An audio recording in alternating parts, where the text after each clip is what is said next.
History of MMM, how it all began.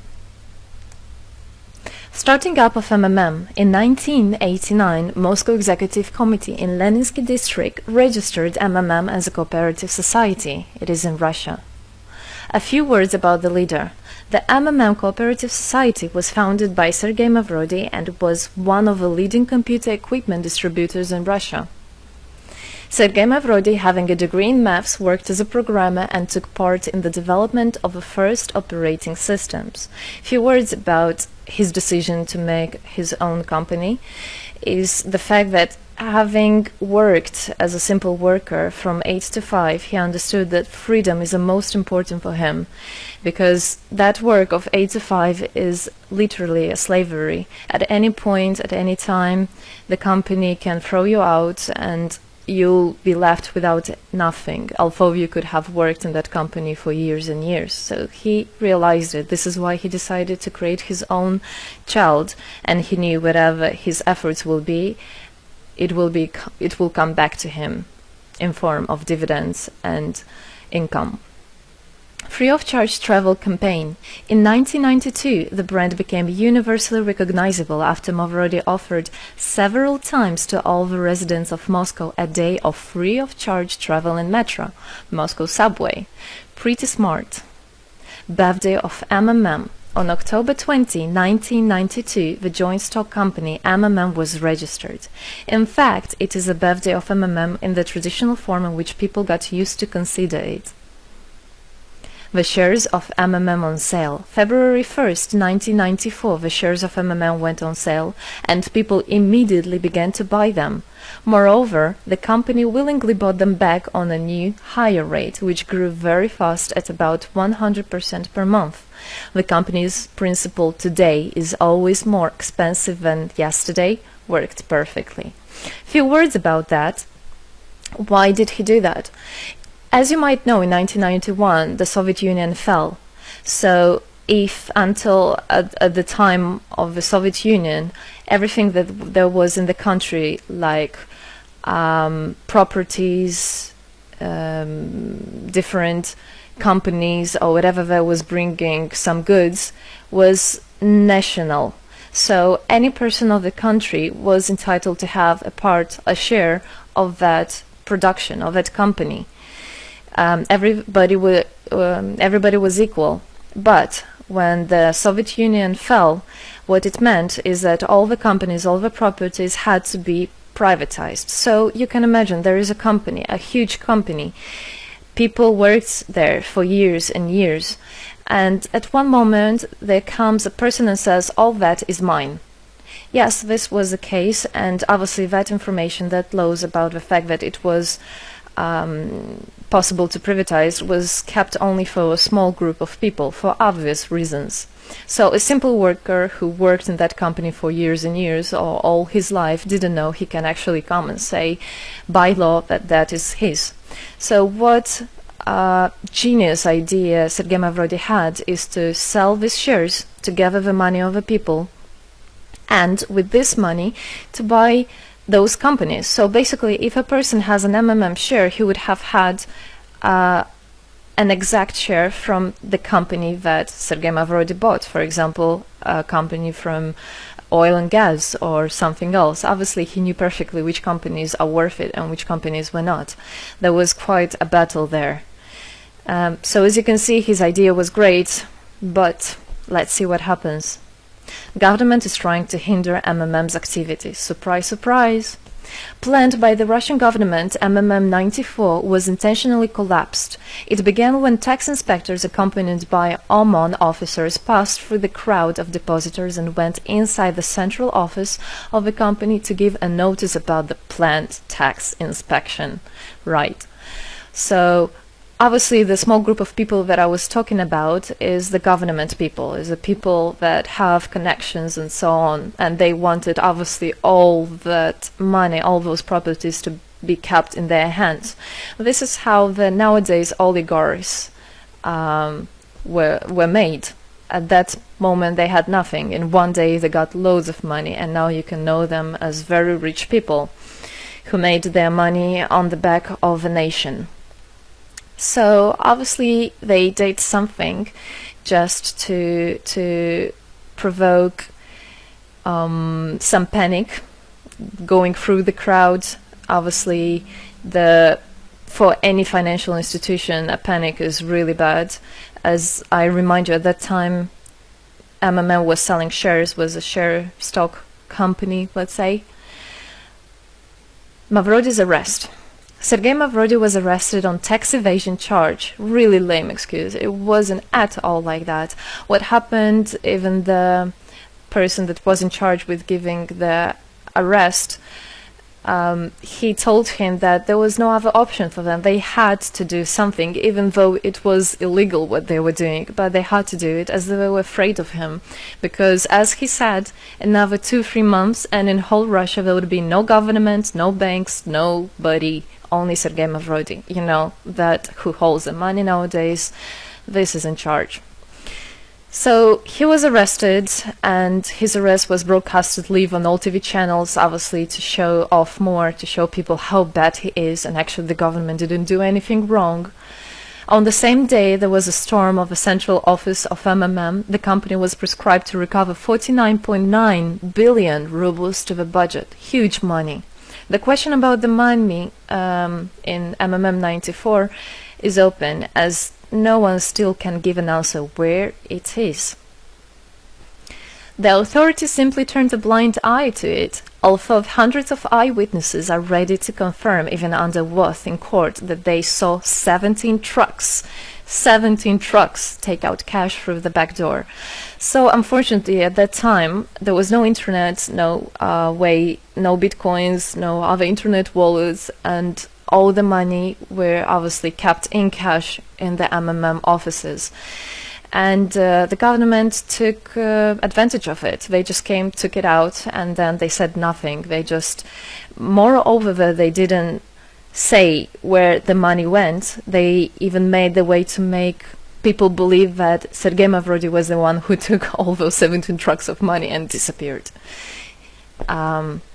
But obviously it wasn't the case. It was a simply lame excuse. Demonstrations against state authorities. August 1994. Thousands of MMM depositors affected by the artificial collapse of the pyramid protested and demanded to set Mavrody free. Actually, Mavrody could have used his powers and do huge, bigger protests, but he decided not to do that, as that would made as obvious a different protests of this type. It could be people injured or even killed, so he decided not to use people in this purpose. It was very noble from him to do that. MMM leader became a deputy. However, he found a way to get out of the prison. Being imprisoned, Sergei Mavrody had managed to register as a candidate for a deputy of the State Duma and was released from prison. He won the elections by a landslide and became the deputy of the State Duma of the first convocation. So, as a deputy in Russia, they have privileges. This is why, becoming a deputy, he was set free. The State Duma is against Mavrody. Surprise, surprise! The State Duma deputies deprived Sergei Mavrody of his deputy plenary powers due to his permanent absence at the Duma's meetings. That incident was the only one in New Russia's history. Sergei Mavrody wasn't interested at all in politics. It's not he hates politics, as he said it many times. So he became a deputy only for the reason to get out of a prison. That's it. He wasn't interested to go to at their meetings, as he himself considered as well the people there as being quite silly and not worthy to spend time with. But this was another lame excuse for them to deprive him by saying that he is absent. A candidate for presidency. The Central Election Commission registered the authorized representatives of the initiative group that had nominated Mavrody as a candidate for the president of Russia, but subsequently rejected a significant part of the signatures in the support of a candidate, and his registration was renounced. So, for obvious reasons, they did that again. They weren't interested into having a fair president, a fair leader on top of their head. Revival of MMM, January 2011. Sergei Mavrody renounced launching a new launching a new project of Mmm 2011. Together we change the world. Previously, there were simply no analogues of similar systems in the world. The film about Mmm, the launch of a project fell in the same time interval with the release of Russian film about Mmm Pyramid, the plot of which is based on the eponymous book in which the history of Mmm is disclosed by Sergei Mavrodi. So he wrote a book, and there is a movie which I highly recommend you to watch. You can find it online on YouTube. Mmm is building a new, fair financial order. June 2012, the activity of Mmm made a lot of banks collapse and a huge outflow of funds from deposit accounts happened. The system numbered more than 35 million members at the time. For obvious reasons, the fight against the system started. It suffered the same fate as Mmm 94, eventually collapsed. So what happened? A lot of banks, as I already said, had a huge outflow, and another minus of the system of that time was that it wasn't really quite a community, because the money was still kept by the managers in Mmm. So it wasn't the same idea as it is now, comparing it now, where people exchange money between themselves. You don't need to put it in a central account.